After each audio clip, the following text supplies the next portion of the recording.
Give me the same thing but try different. ഒരു സീനിൻ്റെ ഒരു tension പൊതുവേ ഭയങ്കരമായിട്ട് ആക്സെൻറ്റേറ്റ് ചെയ്യുന്നത് അതിൻ്റെ മ്യൂസിക്, അതിൻ്റെ ഫ്രെയിമിംഗ് ഒക്കെയാണെന്നാണ് ഒരു പൊതുധാരണ. അത് ശരിയുമാണ്.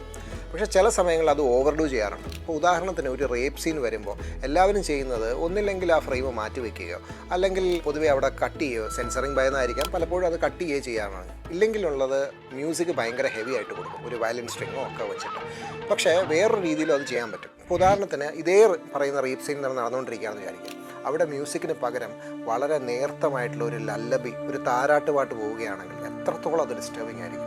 അത് കണ്ടുകൊണ്ടിരിക്കുന്ന ആൾക്കാർക്ക് ശരിക്കും പറഞ്ഞാൽ വയലൻസും ഹൊറിഫൈങ് ആയിട്ടുള്ളൊരു സീൻ കാണുന്നതിനെക്കാട്ടിലും കൂടുതൽ അവർക്ക് ഡിസ്റ്റർബിംഗ് ആയിട്ടുള്ളത് ഈ ഒരു താരാട്ടുപാട്ട് അവിടെ കേൾക്കുന്നതായിരിക്കും. അപ്പോൾ ഒരു സീനിൽ എപ്പോഴും ഡിസ്റ്റർബിംഗ് ആയിട്ടുള്ളൊരു കാര്യം ക്രിയേറ്റ് ചെയ്യാൻ വേണ്ടി അതിൻ്റെ ജസ്റ്റ് ഓപ്പോസിറ്റ് ആയിട്ടുള്ള ഒരു സൗണ്ടോ എന്തെങ്കിലും ഉപയോഗിക്കുന്നത് നന്നായിരിക്കും. ഇപ്പോൾ ഉദാഹരണത്തിന് ഒരു വീട്ടിൻ്റെ അകത്തേക്ക് ഒരു പുരുഷൻ കാശ് കൊടുത്ത് കയറുന്നു, അതിൻ്റെ തൊട്ടപ്പുറത്ത് ആ പ്രൊസ്റ്റിറ്റ്യൂട്ടിൻ്റെ കുട്ടി ഇരുന്ന് വല്ല ഒരു പാവയുമായി കളിക്കുകയാണെങ്കിൽ നമുക്കുണ്ടാകുന്ന ഡിസ്റ്റർബൻസ് എത്രത്തോളമായിരിക്കും.